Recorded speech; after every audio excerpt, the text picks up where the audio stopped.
Bonjour à tous, j'espère que vous allez bien. Salut Emer, Hello Flavien, ça va? très bien et toi? Ouais, très bien. Euh, Trop cool, donc n'hésitez pas. Salut Jason, salut Johan. Bon, il y a des habitués, venez aussi, bonjour. Il y a pas mal d'habitués du coup ici qui sont présents. N'hésitez pas à nous dire si le son et la caméra sont OK. Pareil, on n'est jamais à l'abri du coup d'un petit incident technique. Et sinon, très content du coup de se faire ce webinaire ensemble aujourd'hui. On espère que ça vous a apporté pas mal de valeur et réchauffer un peu l'atmosphère parce que je sais pas vous, mais nous à Paris, il fait pas très chaud en ce moment.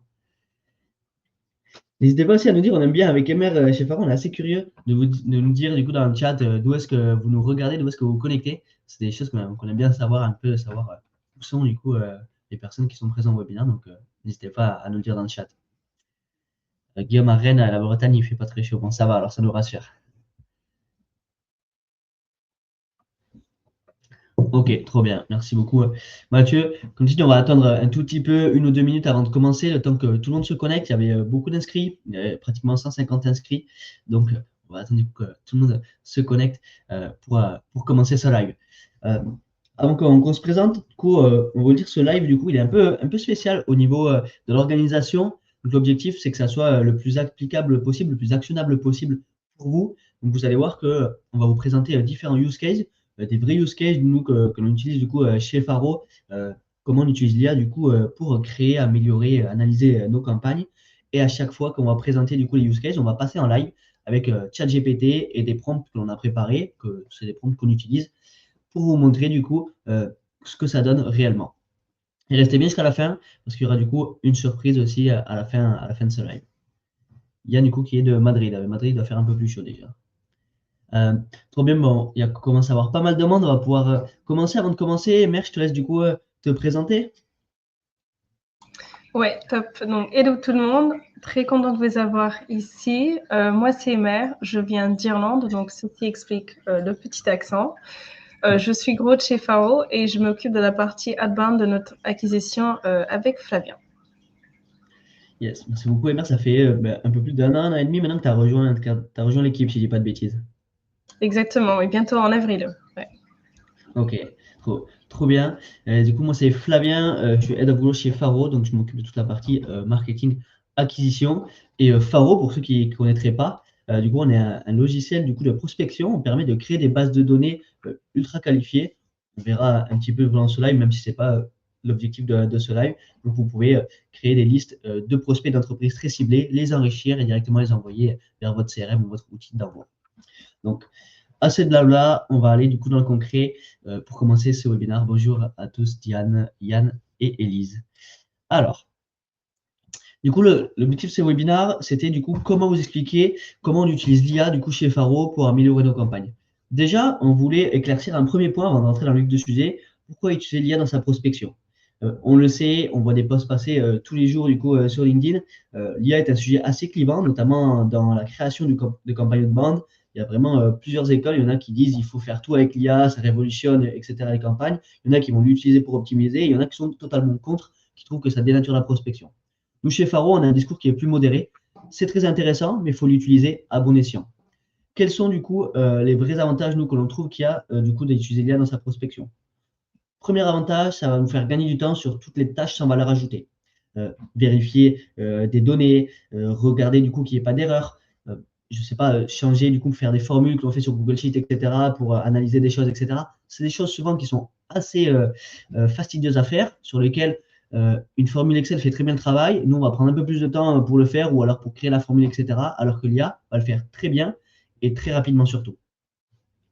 Deuxième point, c'est pour automatiser des actions manuelles. Ça rejoint un peu le premier point, mais on le fait tous dans notre quotidien du coup de création de campagne, qu'on soit growth, qu'on soit sales, qu'on soit head of marketing ou CEO. On a plein d'actions du coup que l'on fait manuellement, que l'IA peut remplacer parce que c'est un des avantages premiers de l'IA, c'est de faire des choses du coup à grande échelle et de façon très très rapide. Troisième point, du coup, nettoyer, trier, organiser. J'ai besoin de nettoyer du coup une variable. J'ai besoin du coup de trier une liste par numéro de sirène, par ordre alphabétique, je ne sais pas où organiser. Ça, c'est pareil, c'est des choses qui sont un peu fastidieuses à faire, que l'IA fait très très bien. Quatrième point, et qui n'est pas des moindres, c'est vraiment l'IA va être très intéressant pour se challenger, pour essayer d'aller plus loin du coup dans ce que l'on fait, dans la créativité, dans la réflexion. Alors attention, on met un gros bémol là-dessus. L'IA n'a pas aspect du coup à créer. Il n'a pas d'esprit créatif comme on peut l'avoir, il ne va pas avoir un esprit de réflexion comme nous on peut avoir vraiment. Mais par contre, il va être très intéressant si on l'aiguille bien, qu'on lui dit les bonnes choses pour nous aider à aller plus loin du coup sur une segmentation, sur un copywriting, sur des intitulés de post, etc. Il va vraiment nous aider à améliorer du coup ça et en tout cas nous donner des pistes pour pouvoir l'améliorer. Mais par contre, voilà, il n'aura jamais du coup l'esprit créatif que l'on peut avoir quand on crée une campagne. Le dernier point du coup, c'est pour personnaliser à l'échelle. Alors, vous avez sûrement déjà servi pour pas mal d'entre vous là-dessus. C'est très intéressant du coup pour aller personnaliser des variables, pour aller du coup chercher des informations sur un site web très rapidement, sur différents sites web, sur des annonces de recrutement, etc. Ça permet de faire des personnalisations, des points de personnalisation dans vos campagnes qui sont très intéressants et surtout à grande échelle de façon très rapide.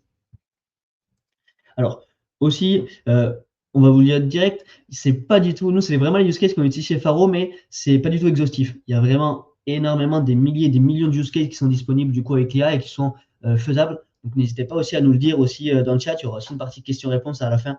Vous, quels sont vos usages que vous avez ou si vous avez d'autres idées, parce qu'on est toujours très preneurs. Nous, c'est vraiment ceux qu'on utilise le plus chez Faro, mais il y en a plein d'autres qui sont possibles. Alors, comment du coup articuler ce live? Donc, comme je vous l'ai dit, on va aborder un thème en particulier. D'abord, on va le découper en différents use cases et ensuite, on va passer en live à chaque fois, aller sur ChatGPT avec le prompt et vous montrer qu'est-ce que ça donne dans le concret. Première partie, donc, sur la partie création et cleaning de ces listes. Comment on utilise l'IA du coup pour la préparation de ces campagnes. Deuxième partie, comment utiliser l'IA du coup pour personnaliser ces variables. Une fois qu'on a un fichier qui est super propre, super segmenté, comment du coup on va l'améliorer, on va personnaliser ce fichier grâce à l'IA. Troisième point, comment on va utiliser l'IA du coup pour améliorer, challenger son copywriting. Et le dernier point, comment on utilise l'IA une fois qu'on a fini des campagnes pour analyser ses résultats et les améliorer dans le temps. Passons directement dans le vif du sujet. Première partie, comment on utilise l'IA du coup pour la création et le cleaning de nos listes. Alors, il y a plein de use cases pareil qui sont possibles, ça dépend vraiment de votre façon de prospecter, à qui vous adressez, etc. Nous, on a trouvé 3 que l'on utilise chez Faro qui sont vraiment très intéressants. Le premier, ça va être du coup pour faciliter les recherches lookalike. On va après passer dans le concret et partager mon écran pour vous montrer exactement. Mais pour ceux qui ne savent pas, pardon, qui n'ont jamais utilisé chez Faro, vous pouvez faire du lookalike de façon très facile. Quand vous recherchez une entreprise, un client, que vous essayez de reproduire du coup ces informations, il y a une partie ciblage dans Faro qui va donner du coup toutes les informations, tous les filtres qui sont associés à cette entreprise. Sauf que un besoin que l'on a et souvent une réflexion que l'on a, c'est OK, il y a 40 filtres sur cette entreprise, lesquels sont vraiment les plus pertinents pour pouvoir reproduire au mieux du coup des entreprises lookalike. Et ça, l'IA, vous allez voir, nous aide vraiment du coup dans ce choix pour être le plus pertinent possible. Deuxième partie dans la création de liste, c'est trouver les meilleurs intitulés de poste. On va le voir sur un use case précis, mais j'ai réfléchi du coup à un persona à attaquer. J'ai déjà en tête les intitulés de poste qui vont représenter ce persona, mais souvent c'est pas exhaustif ou alors j'en ai oublié. Donc l'IA va pas mal nous aider aussi là-dessus. Excusez-moi, c'est un peu de bruit en arrière-fond parce que j'ai mon chien des fois qui s'agite un peu, donc n'hésitez pas à me le dire. Dernier use case sur la création des listes qu'on utilise, c'est pour la priorisation des segments. J'ai plusieurs segments. J'ai une entreprise où je m'adresse à un marché qui est assez large, ou en tout cas, j'ai des segments qui sont assez larges. Comment je vais prioriser? Est-ce que du coup, il y a des entreprises qui sont plus intéressantes à attaquer, etc. Et ça, l'IA, vous allez voir, a une vision aussi qui est très intéressante dessus. Donc, on va passer directement du coup en live à Jason qui dit le chien s'agite. Ouais. Normalement, s'il fait trop de bruit, n'hésitez pas à me le dire. Je m'en occuperai. On va passer en live du coup pour vous montrer comment on fait du coup ces 3 use cases. Alors, j'ai partagé mon écran. Chac. Normalement, c'est la spéciale, c'est les 10 premières minutes, il s'excite et après, il s'endort. Chac. Exactement, il est en train de faire du lookalike lui aussi, Guillaume. Donc, pour vous remontrer du coup sur le premier use case, je veux reproduire du coup une liste sur mes meilleurs clients. Un exemple que l'on a choisi, c'est que je m'adresse du coup aux entreprises de services financiers de la fintech type Conto. C'est vraiment mon client cible. Je veux essayer d'avoir le même type d'entreprise. Donc, je vais aller sur Faro, je vais taper directement, hop, l'entreprise Conto. Hop, j'arrive du coup ici sur l'entreprise. Et ici, vous avez une partie du coup ciblage qui va vous permettre de regarder tous les ciblages, tous les filtres qui sont associés à Conto. Donc là, c'est là qu'arrive le dilemme. OK, il y en a plein, mais lesquels je vais choisir pour vraiment avoir la lookalike qui soit vraiment pertinent. Donc là, il y a un prompt du coup de l'IA qu'on peut utiliser qui va être vraiment très efficace. Tout simplement, vous allez dire du coup, voici l'entreprise Conto et en mettant son site web, je souhaite cibler des entreprises similaires en pièce jointe. Voici un screenshot du coup des ciblages associés à Conto sur Faro, lesquels je dois choisir pour obtenir des entreprises similaires. Tout simplement, vous dites la requête de façon très explicite en ajoutant du coup le site web et une capture d'écran. Alors, on va le faire en direct du coup sur ChatGPT et que vous voyez les résultats. Hop. Alors, je vais faire même la capture en direct, ça sera comme ça. Encore mieux. Hop. Et du coup, on le lance sur ChatGPT et vous allez voir qu'il va du coup nous dire, lui, lesquels il pense les plus pertinents. Alors, vous allez voir, vous connaissez ChatGPT, c'est vraiment très très rapide. Donc, il va vraiment analyser du coup l'image qu'on lui a donnée et le site web de Conto pour nous recommander du coup les sites web qu'il pense le plus pertinent. Lui, du coup, il a dit si on recherche du coup des entreprises similaires à Conto, privilégier un service financier, ça paraissait assez évident. Technologie, parce que sur les entreprises à la fintech, en regroupant du coup ces deux ciblages, ça va être très pertinent. Et ensuite, du coup, on peut inclure aussi, il disait recrutement finance ou alors des tags comme marketing ou communication sur la stratégie digitale qui peuvent être intéressants. Flavienne, désolée, il y a l'écran qui est un petit peu flou. Pareil pour des gens dans le chat, on ne voit pas très bien. Vous voulez que j'ai zoomé un petit peu, tu as bien fait, MR. Hop, vous allez me dire du coup si c'est un peu mieux comme ça. Un peu plus, je pense. Encore un peu plus, hein? Ouais, ouais. Vas-y, tu peux encore. Là, vous allez me dire si c'est bon. Pas... Est-ce que je peux zoomer un tout peu plus? Ouais, là c'est bon. De mon côté, c'est bon. N'hésitez pas à nous dire si c'est mieux. Sébastien, c'est le chien qui fait un peu de bruit, mais il va bientôt se calmer, vous inquiétez pas. Du coup, n'hésitez pas à me dire, vous voyez bien là l'écran, parce que comme ça, Ouais, pour vous ayez les prompts, après, ok. c'est mieux. Sandra, de toute façon, tous les prompts, on va vous envoyer un petit mail après, et il y aura un dossier, ils seront accessibles pour que vous puissiez, vous, les réutiliser. Donc, vous aurez accès derrière à tous les prompts après ce live. Donc, sur la partie lookalike. Deuxième partie que l'on a vu ensemble, c'est vraiment sur la partie, du coup, trouver les intitulés de poste. Donc, je vais trouver des intitulés de poste spécifiques. Est-ce que l'IA peut m'aider? Un exemple que l'on a fait, du coup, nous, très simple. Je veux cibler des prospects pour leur proposer une maison d'hôte d'exception pour des séminaires. Je suis une entreprise qui vend des séminaires, du coup. Je vais penser aux intitulés de poste suivants: Office Manager, Happiness Manager, assistant de direction, qui me semblent s'occuper de l'organisation des séminaires.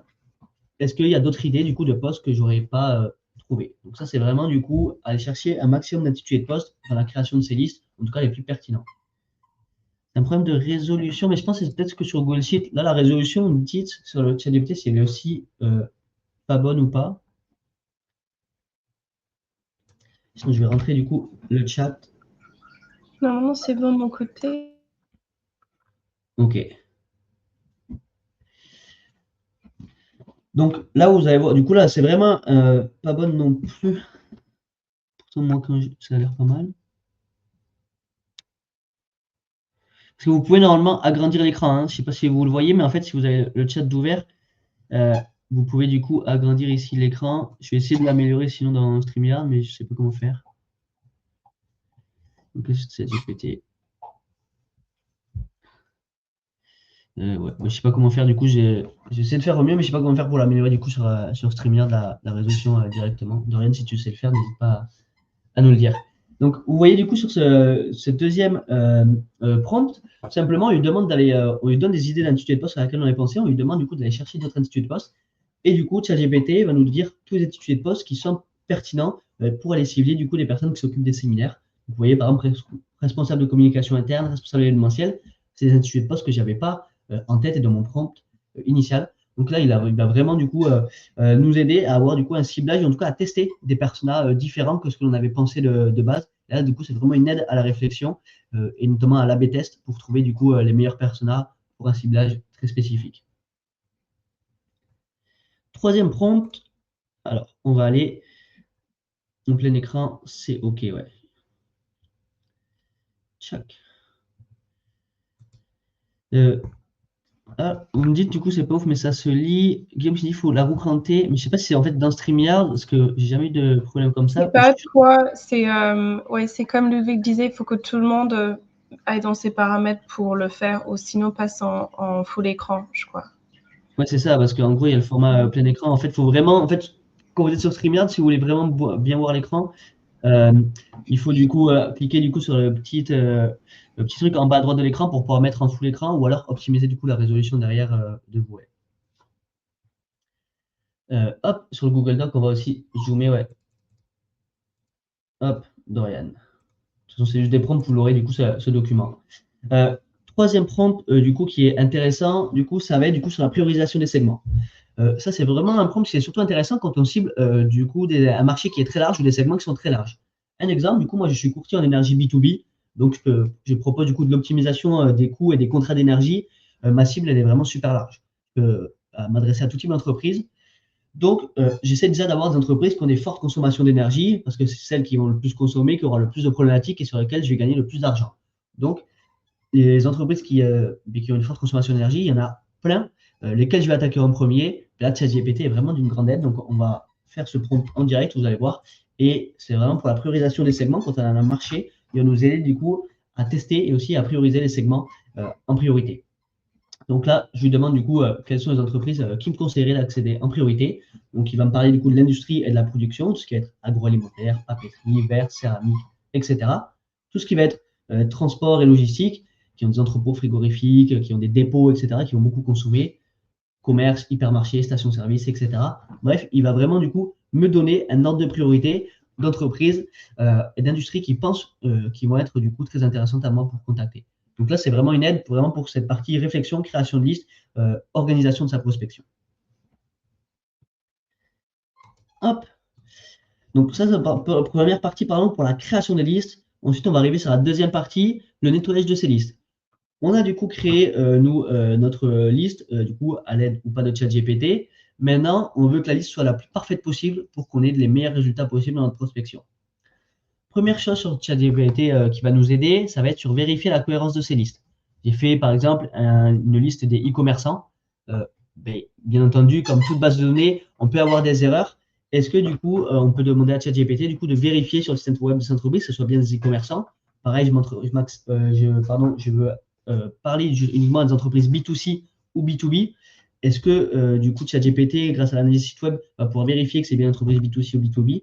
Donc là, il est vraiment très intéressant pour ces deux parties-là. Alors, hop, on va repasser en live pour les deux autres use cases. Donc, le premier use case, du coup, c'est sur la vérification des secteurs d'activité. Le plus simple, moi, ce que je vous conseille à faire, là, j'ai mis directement les sites web des entreprises pour gagner du temps sur le prompt, c'est que vous allez du coup sur votre liste Faro, vous exportez le fichier sur lequel vous voulez regarder, et ensuite vous faites un copier-coller du coup de la variable site web pour vérifier du coup la cohérence. Donc, sur ce prompt-là, c'est vérifier, du coup, moi j'ai fait une liste de e-commerçants, normalement, qui sont censés être B2C, d'après les filtres que j'ai fait sur Faro. Donc, je vais vérifier que ce soit bien des e-commerçants B2C, parce que les e-commerçants B2B ne m'intéressent pas. Donc, simplement, je lui demande du coup de vérifier que c'est bien des e-commerçants B2C, pardon, et je lui donne la liste des sites web. Hop. Je rentre le prompt dans ChatGPT. Et du coup, là, il va commencer à analyser les sites web. Souvent, vous savez sûrement déjà, mais quand on demande une analyse de site web, c'est un tout petit peu plus long. Mais en vrai, ça reste quand même faisable et c'est quand même assez rapide. Donc là, du coup, il va analyser du coup chaque site web et me dire du coup s'il propose bien du coup qui s'adresse bien aux consommateurs. Et normalement, à la fin, il va même faire un petit récap du coup s'il y en a ou là qui sont pas B2C. Donc là, vous allez voir qu'il analyse, il met une petite description pour chaque site web et il va me dire à la fin du coup qu'il y a Maioli et Lorians qui sont davantage orientés du coup vers du B2B. Donc moi, je prends pas de risque là-dessus. Je les supprime toutes les lignes tout simplement de mon fichier pour essayer du coup d'avoir le meilleur fichier possible. Vous pouvez le faire aussi du coup en B2C, B2B, sur plein de choses. N'importe quel segment que vous avez fait, vous demandez à ChatGPT de revérifier derrière. Et ça, c'est vraiment intéressant. On a une question du coup de Geoffrey pardon, qui demande quel nombre maximum de sites web peut-on lui demander de vérifier. J'imagine que les listes de 500 ne passent pas. Alors, pour l'avoir déjà fait, etc., ChatGPT va être un peu feignant. Plus on lui demande de sites web, plus il va faire d'échantillons. Donc, plus on va avoir un nombre important d'entreprises à vérifier, plus il va vérifier les 50 premiers, puis il va dire ça a l'air bon, donc je pense que le fichier est bon. Donc, en fait, il faut insister. Normalement, ça fonctionne, mais il faut insister, dire vérifie bien, je ne veux pas d'échantillon, je veux que tu passes sur tous les profils, etc., tous les sites web. Et il y arrive, mais c'est un peu de guerre avec ChatGPT pour qu'il ne fasse pas d'échantillon et qu'il passe sur tous les profils. Mais normalement, il n'y a pas de restriction. Enfin, j'en ai pas en tout cas eu directement. Je ne sais pas si toi, tu as MR, tu as déjà eu des restrictions sur des gros fichiers, mais normalement, il arrive à passer sur tous les sites web. Honnêtement, j'ai jamais dépassé les 500, mais je pense que tu peux refaire une année juste après. Je peux couper la liste en deux, peut-être. Yes, clairement. Et de toute façon, Geoffrey, pour répondre à ta question, si la liste est plus de 500 entreprises, c'est qu'elle n'est pas ultra segmentée. Donc, redemander à ChatGPT de vérifier la segmentation, ça aura moins de valeur dessus. Donc, c'est vraiment pour les listes ultra segmentées qu'on veut faire de l'hyper-personnalisation. De là, on peut lui demander vraiment de vérifier. Autre prompt, du coup, après le cleaning, ça va être du coup de vérifier, par exemple, ou de cleaner du coup la variable company name. Faro, il y a déjà un gros travail qui est fait dessus. Il y a notamment la variable qui s'appelle non commercial, qui va permettre du coup d'essayer d'avoir le non commercial qui soit le plus juste possible.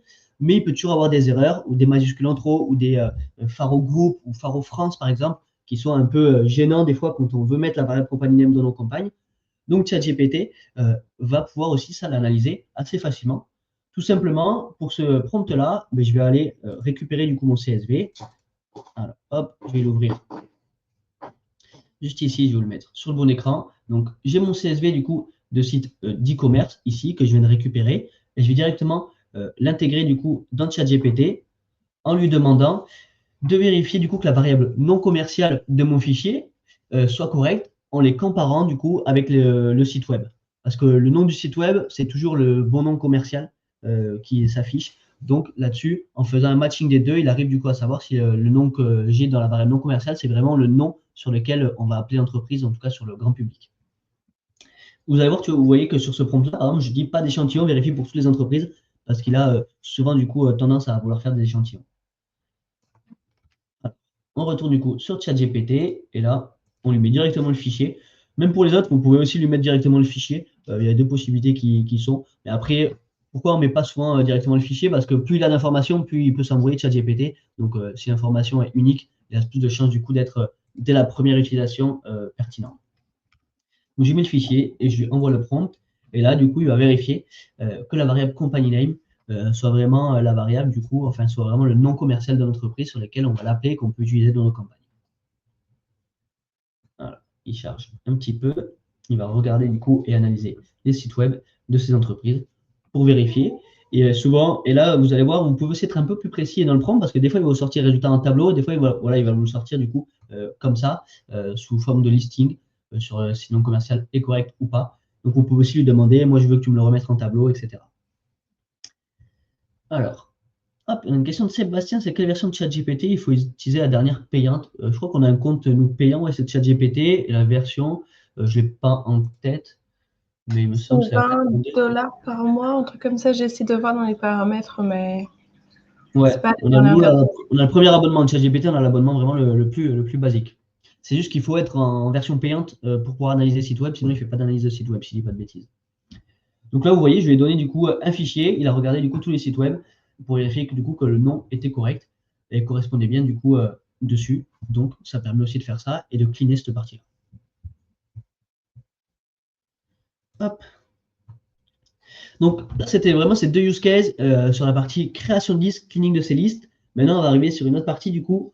Une fois que j'ai ma liste qui est créée, qui est cleanée, comment je vais pouvoir la personnaliser du coup avec ChatGPT. Hop. Donc, comment on personnalise ces variables.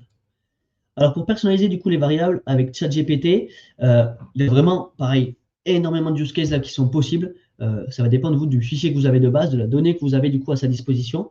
Nous, je vous ai donné deux use cases qu'on utilise chez Faro et un autre que j'ai imaginé. Mais par contre, il y aura vraiment plein de use cases possibles vraiment sur cette partie-là. Première personnalisation que nous, on va utiliser, c'est pour récupérer les clients d'un fichier de vos prospects. Un exemple, du coup, moi, j'ai un fichier de 50 entreprises. Je veux, dans mon copywriting, dire j'ai vu que vous travaillez déjà avec X et Y, qui sont déjà des clients de cette entreprise. Ça, c'est assez intéressant à dire. Ça fait vraiment, du coup, ça montre que l'on s'est renseigné, du coup, sur notre prospect. Et ça prouve, du coup, de la personnalisation.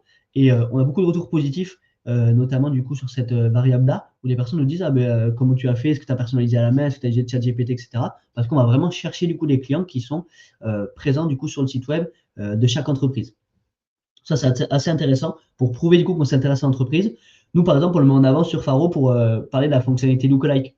On va lui dire, salut MR, on a développé la fonctionnalité Lookalike qui peut notamment cibler tes meilleurs clients comme Scalesia et Grossroom. Tu vois, et du coup, la personne, c'est vraiment des clients à lui qu'on parle, donc du coup, le discours est beaucoup plus impactant. On va vous montrer comment faire ça très facilement, et ça, c'est vraiment assez intéressant pour personnaliser. Deuxième personnalisation qui est aussi possible, c'est connaître les personas ciblés par une entreprise. Un exemple, je suis une agence de prospection. Dans mon discours, je vais dire salut MR, il me semble que toi, tu vises du coup les grosses et les CMO dans tes campagnes de vente. Chaque entreprise va avoir une cible différente. Donc, de trouver du coup à l'échelle les cibles de chaque entreprise. Pour le deuxième, je vais dire, il cible les camionneurs et les restaurateurs. Pour le troisième, les bouchers, par exemple, et les entreprises de charpente. Voilà, c'est vraiment intéressant pour pouvoir du coup avoir une personnalisation qui soit intéressante est très pertinente du coup pour chaque prospect. Troisième personnalisation que là on va vous montrer sur le use case, c'est récupérer les intitulés de poste exacts des annonces de recrutement. Sur Faro, vous pouvez faire une liste par exemple de toutes les entreprises qui recrutent je sais pas, des sales sur Welcome to the Jungle. Mais dans le recrutement de sales, il y en a qui vont recruter des account managers, d'autres des SDR, d'autres des BDR, etc. Donc si on veut aller un tout petit peu plus loin du coup dans la personnalisation, ChatGPT va pouvoir vous récupérer exactement l'intitulé de poste pour que vous utilisez l'intitulé de poste exact des annonces de recrutement, par exemple, dans vos variables. Alors, on va passer du coup en direct. Je ne sais pas s'il y a des questions aussi, MR, parce que je n'ai pas le chat d'ouvert. On peut y répondre aussi en même temps, même s'il y aura la partie questions-réponses. Hein. C'est une question peut-être plus pour la fin. Il y a Jason qui voulait savoir la différence entre une BDD, enfin Faro et LinkedIn. Ok, bon, on pourra y répondre du coup à cette question à la fin, Jason. Oui. Hop, du coup, pour personnaliser ces variables, première personnalisation, du coup, la recherche de clients. Tout simplement, pour là, on va lui demander de faire de l'analyse de site web très simple. Ce qui est bien, c'est que 85-90% des entreprises, elles communiquent sur leurs clients. Elles mettent en avant sur leur home, de dire on travaille avec X, Y et Z parce que c'est de la réassurance, ça permet de vendre plus facilement. Donc, en analysant le site web, ChatGPT, normalement, on va pouvoir récupérer assez facilement du coup des références de clients.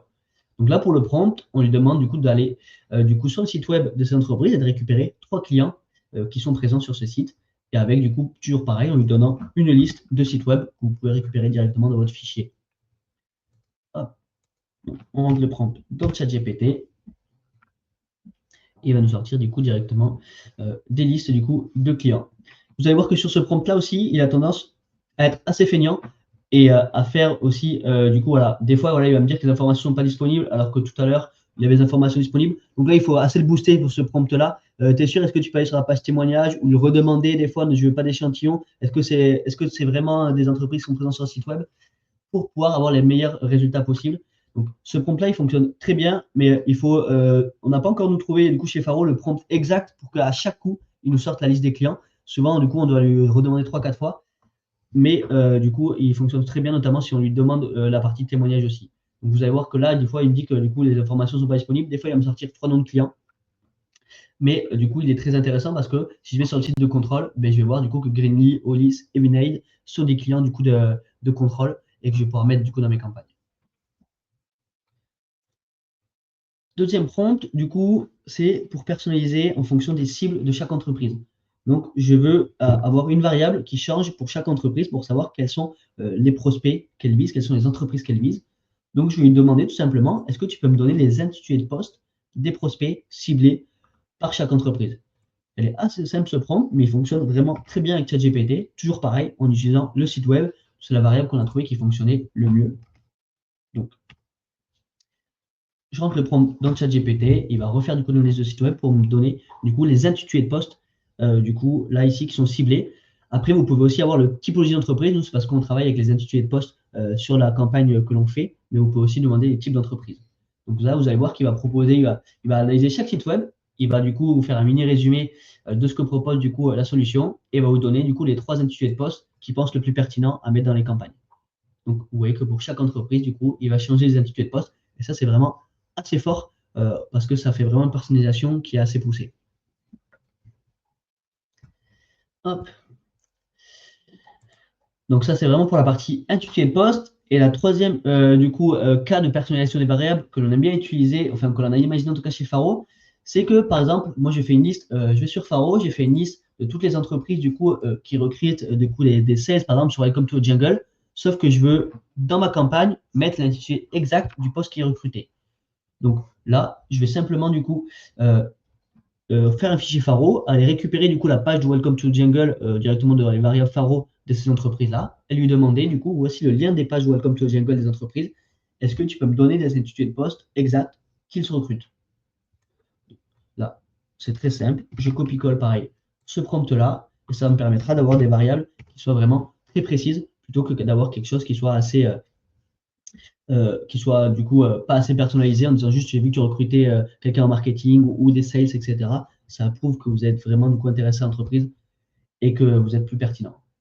Hop, donc vous voyez l'entreprise nouvelle donnée va nous donner les intitulés de poste exacts, expert de relation client à distance, commercial, conseil consultant conseil en stratégie organisation. Queens, pareil, il va me donner les deux stagiaires qui recrutent, etc. Donc ces intitulés de poste, je vais pouvoir les utiliser vraiment dans mes campagnes. Je vous le disais sur la partie feignante de ChatGPT, c'est l'exemple type, il s'arrête au 5 premier. Donc là, si on veut le relancer, on va lui dire je veux vraiment pour toutes les entreprises et ensuite il va vous les sortir. Hop, on retourne sur le diapo et sur la troisième partie, comment on l'utilise pour améliorer son copywriting. Alors, avant de rentrer dans le vif de sujet sur cette partie-là, on a vraiment voulu vous donner des conseils et comment utiliser chez Faro. Déjà, nous, on ne conseille pas du tout d'utiliser l'IA pour toute la rédaction de ces campagnes. Quand on a de plus en plus de prospects, de personnes ont utilisé plusieurs fois l'IA, et un texte écrit par l'IA, ça se reconnaît. Ça va sentir l'IA, ça va pas en fait respirer la personnalité de la personne, ou en tout cas une vraie réflexion, et ça va beaucoup moins marcher. Donc nous, on conseille vraiment de ne pas utiliser l'IA pour toute la rédaction, mais vraiment qui arrive en complément, en aide à la réflexion, en aide sur une partie vraiment du message. Mais c'est très important, nous on trouve, d'avoir vraiment d'abord une campagne qui est écrite entièrement à la main, et ensuite on va l'aider, on va l'améliorer grâce à l'IA. Donc les bonnes utilisations de l'IA pour le copywriting que nous on pense chez Faro, c'est vraiment d'aide à la réflexion sur une phrase, est-ce que tu l'aurais tournée dans un sens ou dans l'autre, quel pain tu voudrais mettre en avant plutôt que l'autre, etc. Deuxième partie, c'est vraiment sur la reformulation qui nous aide vraiment beaucoup. Quand on écrit, souvent, à part si on est vraiment un copywriter d'exception, c'est jamais parfait dès la première écriture. Donc, notamment, il va être très bon pour nous donner différentes typologies de phrases. Par exemple, je veux un CTA en particulier, on va le voir après. Est-ce que tu peux me donner 10 variantes de ce CTA? Et ensuite, on teste, ou en tout cas, on essaye de mettre celui qui nous semble le plus pertinent. Et bien entendu, sur la partie correction, c'est super intéressant aussi et très rapide pour corriger les fautes d'orthographe ou les petites bourdes que l'on peut avoir dans nos emails. Mauvaise utilisation de l'IA que l'on trouve sur le copywriting. Comme on l'a dit, c'est des textes entièrement rédigés. Il n'y a pas pour nous de plus-value à faire ça. Franchement, ça dénature un peu la prospection. Les résultats seront vraiment moindres. Donc, on ne conseille vraiment pas de le faire. Deuxième partie, c'est pour l'icebreaker aussi avec l'IA. Je sais qu'il y a beaucoup de solutions qui proposent l'icebreaker avec l'IA, mais c'est assez foireux. Une fois sur deux, l'icebreaker ne va pas être très pertinent, ou en tout cas, ça va être cramé, excusez-moi le terme, que ça a été fait par l'IA. Donc nous, on ne conseille pas vraiment. À la limite, faites un PS fait par l'IA, il arrive en fin d'email, c'est un peu moins marquant, mais l'icebreaker, c'est la première chose que va avoir votre prospect fait par l'IA. Nous, on ne conseille pas vraiment. Et deuxième, la mauvaise utilisation de l'IA aussi, c'est que c'est une absence d'émotion et d'authenticité. L'IA n'arrive pas à retranscrire les sentiments nous qu'on arrive à faire passer à l'écrit, notamment l'authenticité d'une plume. Donc c'est pour ça qu'on ne conseille vraiment pas de faire toute sa rédaction avec l'IA. Il y a des questions, il y en a que tu veux qu'on prenne maintenant ou on les garde pour la fin, MR? Comme tu veux. Bonjour, de Laura, pardon, la question, bonjour, est-il possible d'extraire un fichier de ChatGPT et comment? Et ensuite Bruno. Les questions, c'est les questions qu'on comptait répondre à la fin, donc on va tous les reprendre, Bruno et Laura, vos deux questions, on va les reprendre sur la fin. Donc sur la partie copywriting, les 3 use cases qu'on voulait vous montrer, le premier, c'est sur l'aide à la réflexion. Comment je pars par exemple d'un persona, j'ai déjà travaillé sur les pains de ce persona-là, lesquels je devrais mettre en avant sur ma campagne, lesquels il pense que c'est le plus pertinent de mettre en avant. Ça, c'est vraiment assez intéressant parce qu'il a une vision un peu plus globale, il va prendre un peu plus de hauteur que nous quand on est en train d'écrire la campagne. Deuxième use case que je vais vous montrer, c'est sur la partie reformulation. j'ai un CTA que j'ai écrit. Est-ce que tu peux me donner des variantes de ce CTA? Comment tu l'as amélioré? Troisième partie, on ne va pas vous le montrer en live parce qu'il n'y a aucun intérêt, tout le monde sait le faire. C'est vraiment sur la partie correction. J'ai fini ma campagne d'email, je la mets dans ChatGPT pour vérifier qu'il n'y ait pas d'erreur, que tout l'orthographe est OK. Donc, on va passer en live du coup pour les deux premières parties, l'aide à la réflexion et la partie reformulation. Alors, hop, je vous partage mon écran. OK. Donc, sur la partie aide à réflexion, voici nous le prompt que l'on utilise. Donc, on va lui dire voici les pains d'un persona. Par exemple, le persona, c'est le CRO, du coup, Chief Revenue Officer. Donc, il faut déjà avoir fait du travail en préambule sur quels sont les pains de ce persona-là, quelles sont les problématiques qu'il va rencontrer, etc. pour pouvoir donner un peu à manger à ChatGPT. Sinon, ça sera beaucoup moins pertinent si vous lui demandez de tout faire pour vous, parce qu'il va être beaucoup plus généraliste. Donc, je lui donne du coup les pains d'un persona en particulier. Je lui envoie du coup un email que moi j'avais écrit avec des pains que j'ai mis en avant dans cet email. Et ensuite, je vais lui demander est-ce qu'il a d'autres idées de pains à mettre en avant? Est-ce que c'est les bons pains que j'ai mis en avant dans mon email? Voilà, c'est vraiment un travail de pain que j'ai fait préalablement sur des personas. Un premier email que j'ai écrit et je vais lui demander est-ce que tu peux faire mieux? Hop, un petit peu, hop, on va le prendre. Copier-coller dans ChatGPT pour vous montrer du coup ce qui va nous répondre du coup à ce prompt. Hop.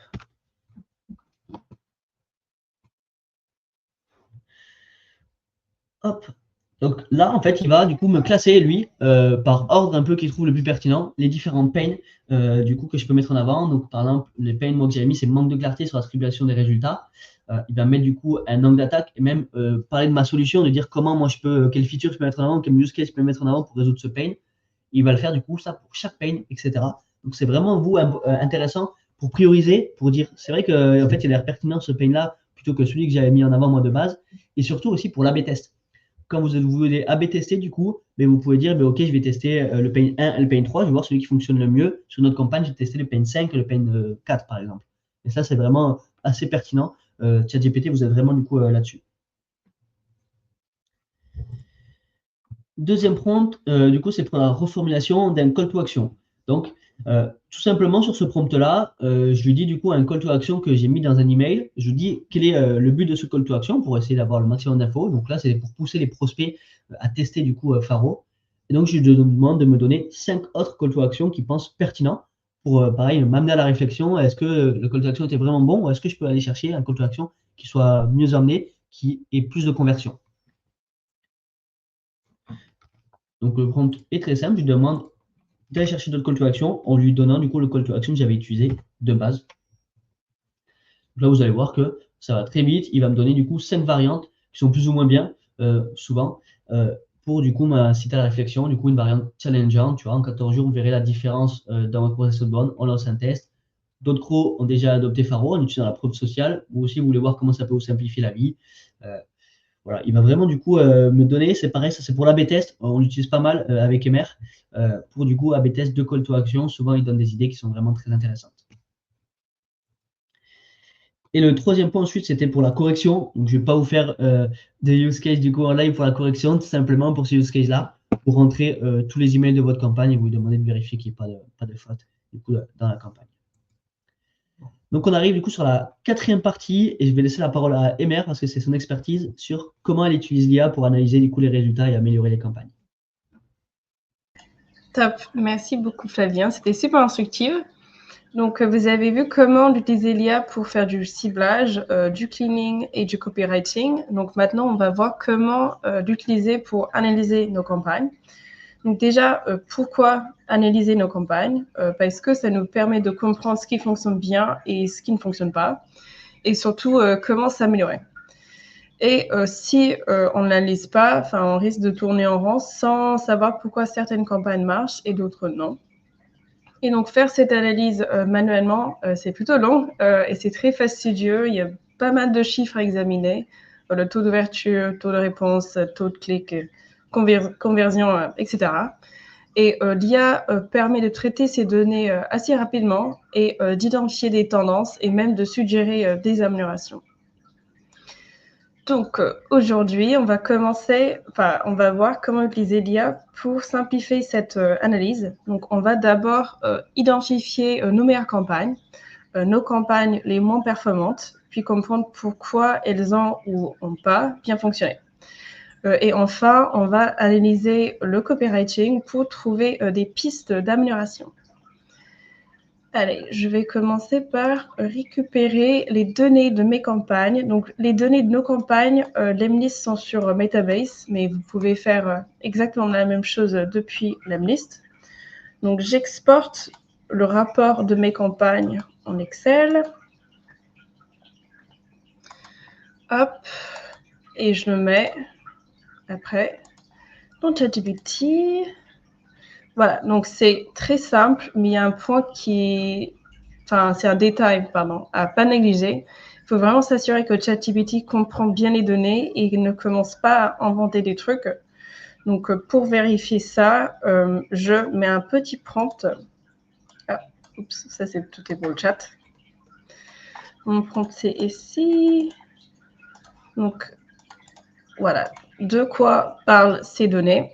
Et donc, ça, c'est pour voir si ChatGPT comprend et interprète correctement les données et pour voir s'il a même accès aux données. Donc, c'est là où je vois s'il a bien compris le contenu, les noms de colonnes, tout ça. Et donc, si c'est correct, super. Si ce n'est pas le cas, ben, je clarifie. Donc, on attend.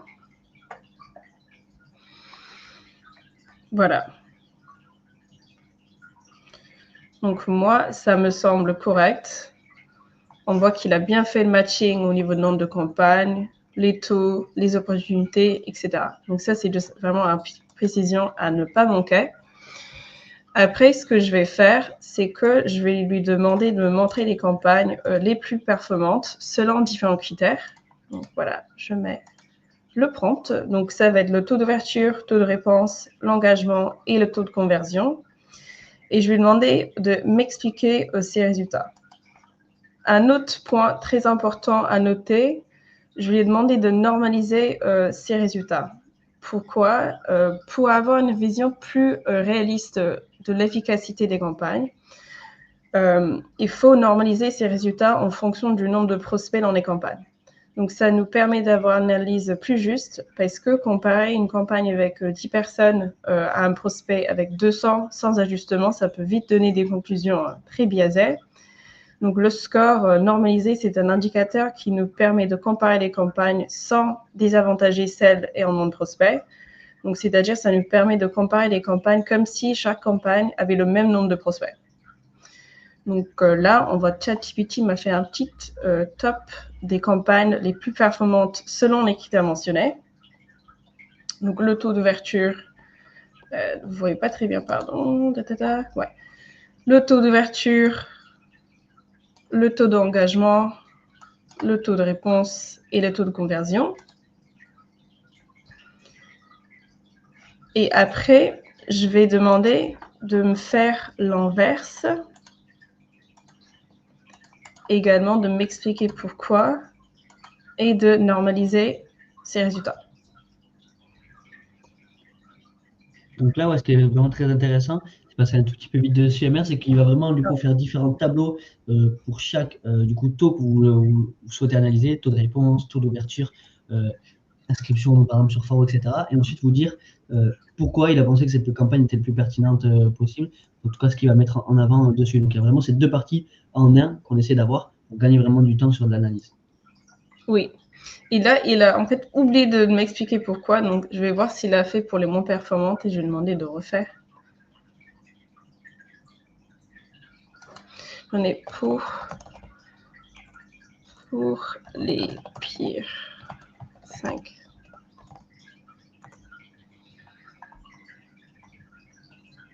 Parce que là, c'est des raisons qui sont assez génériques. Donc, j'aimerais qu'il me précise au niveau des campagnes.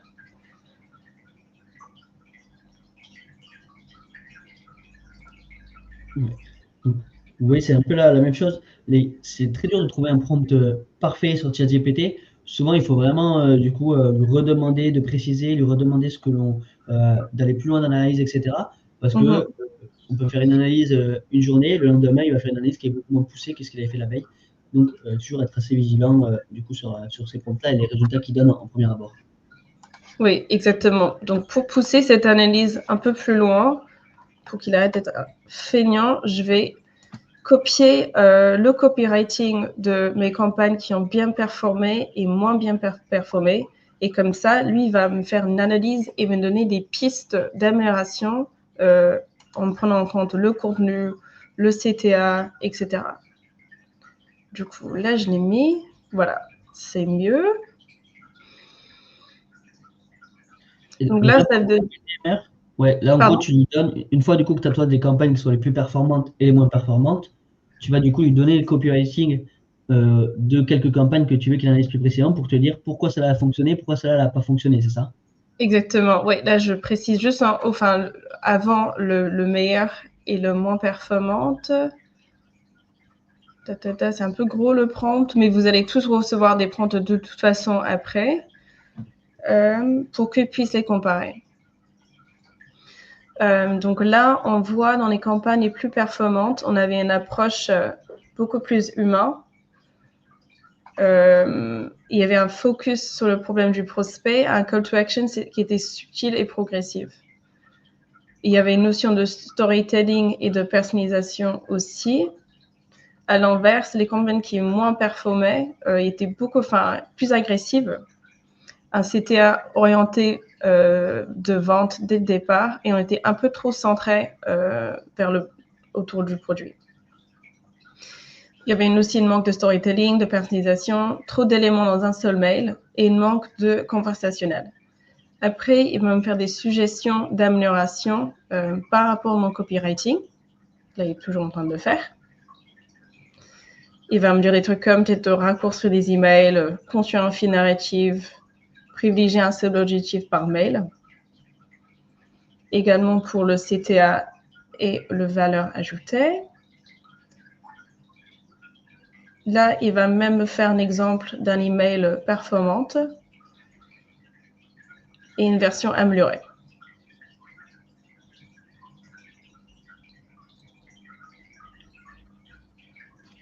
Il va me aussi faire une conclusion sur quoi faire pour mes prochaines campagnes. Donc là, c'est vraiment comme si on bouclait la boucle. Donc Flavien parlait de l'IA pour optimiser notre rédaction avant l'envoi. Et ici, on l'utilise vraiment pour analyser nos résultats et affiner notre approche. Donc c'est vraiment comme un outil pour l'amélioration contenu. Mais je vais insister encore une fois sur un point très important parce que l'IA, c'est un excellent outil, mais elle n'est pas infaillible.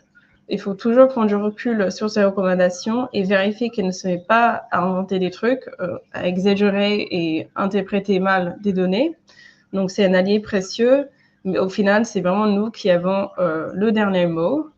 Et donc, sur ça, je vais laisser la parole à Flavien pour qu'on puisse passer aux questions. Yes, merci beaucoup, MR, très très intéressant. Et comme tu l'as dit, nous on l'a testé plein de fois ce prompt-là, et des fois ça peut arriver qu'il faisait une analyse qui n'était pas forcément bonne, etc. Donc vraiment vous refaire des échantillons dans un premier temps, etc. Et regarder un peu de votre côté aussi pour valider ou invalider du coup les informations qu'a donné ChatGPT. À force du coup de retravailler, le prompt à 80% est juste, mais il y a toujours des erreurs, donc ne jamais s'y fier totalement et aveuglement. Donc, n'hésitez pas du coup si vous avez des questions, il y en avait pas mal du coup qu'on n'avait pas pris. C'est le moment, si vous avez des questions de prompt ou même sur Faro, sur l'IA en général, c'est vraiment du coup le moment. Et en même temps, du coup, comme on l'a dit, on va vous offrir du coup ces prompts-là. Emer, on va vous envoyer du coup une petite campagne aujourd'hui du coup ou demain matin. On va vous donner du coup la présentation, le fichier de prompt, pour que vous puissiez vous derrière le réutiliser, le réadapter du coup à votre industrie, ou en tout cas à vos besoins. Donc, on a une question, juste j'en profite pour y répondre en direct aussi, avec Sébastien qui m'avait demandé du coup le replay de webinaire avec Trigify, excusez-moi pour la prononciation. Je pense, on n'a pas fait nous de webinaire, je pense que c'est peut-être la grosse machine qui a fait un webinaire avec cet acteur-là, où tu pourrais leur demander. Mais en tout cas, on n'a pas fait le webinaire sur ce sujet-là, nous, Sébastien. Alors, on a une question du coup de Laura. On va l'afficher du coup à l'écran. Nous pourrions utiliser l'IA du coup pour une analyse conversationnelle dans le cadre d'un démarchage par téléphone. Très bonne question, Laura, et tout à fait. L'IA est assez performant du coup aussi pour l'analyse du coup des conversations et notamment pour s'améliorer du coup sur le call. Donc lui envoyer du coup des données du coup que vous avez enregistrées et de lui dire du coup ce qu'il en a pensé, est-ce que les objections étaient bonnes, est-ce que le script était bon, comment il l'a amélioré. C'est assez performant aussi surtout si vous avez des prompts qui sont très bien écrits. Donc, c'est vrai que nous, on ne fait pas beaucoup de cold call en interne chez Faro. Donc, on n'a pas cette utilisation-là, mais je pense qu'il est très intéressant. Il y en a sûrement d'ailleurs dans le chat qui doivent l'utiliser pour cette partie-là. Et c'est une très bonne question. Ouais. Il y avait Jason qui avait deux questions par rapport au Faro versus LinkedIn. Et après, Bruno avait une question par rapport à ChatGPT et l'interface Faro. Ok, alors question de Jason, c'était petite question au sujet IA.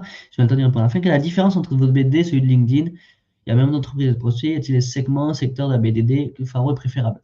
Déjà, LinkedIn, tu vas avoir uniquement du coup de la donnée LinkedIn, logiquement. Sur Faro, tu auras plus de 40 sources de données. Tu auras tout ce qui va être données légales, tout ce qui va être données technologiques, données web, etc.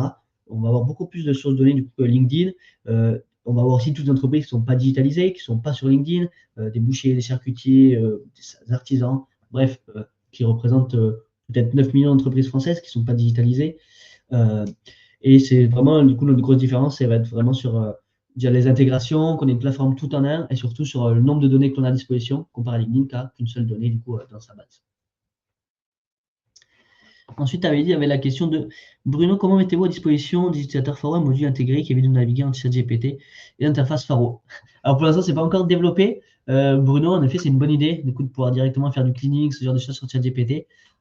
Ça va sûrement du coup être le cas du coup sur courant 2025. Notre équipe produit du coup travaille sur ce sujet-là, mais en tout cas, on n'a pas de date officielle de sortie ni de sortie officielle. Mais c'est une très bonne réflexion, Bruno, et c'est quelque chose sur lequel l'équipe travaille du coup en interne.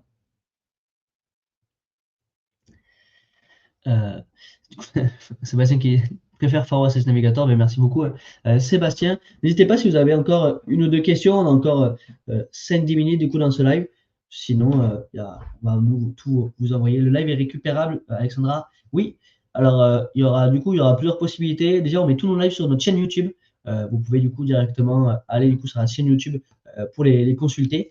Et sinon, on vous enverra aussi du coup par mail à la fin du coup de ce webinaire. On vous enverra du coup le prompt, la présentation sur la société et aussi le live, du coup le lien YouTube du live pour que vous puissiez le regarder si vous le souhaitez. Je ne sais pas s'il y a d'autres questions, j'ai pas le chat affiché, j'ai pas l'impression. Pas encore. Ok. Mais n'hésitez pas s'il y a d'autres questions, sinon j'espère que ce live vous a plu. On est toujours très preneur du coup de vos retours. L'objectif c'est d'améliorer nos lives, de faire des lives les plus pertinents possibles. Donc toutes les 2 semaines, on organise des lives du coup chez Faro. Le prochain aura lieu du coup dans 2 semaines et il sera sur la partie délivrabilité. Quelles sont les bonnes pratiques à mettre en 2025? On aura un expert de délivrabilité, Reza Mokad, qui sera là avec nous pour pouvoir voir quelles sont vraiment les étapes à faire cette année 2025 pour avoir du coup le maximum de taux d'ouverture, le maximum de taux d'inbox dessus. Donc ça sera du coup dans 2 semaines, on va communiquer très rapidement dessus.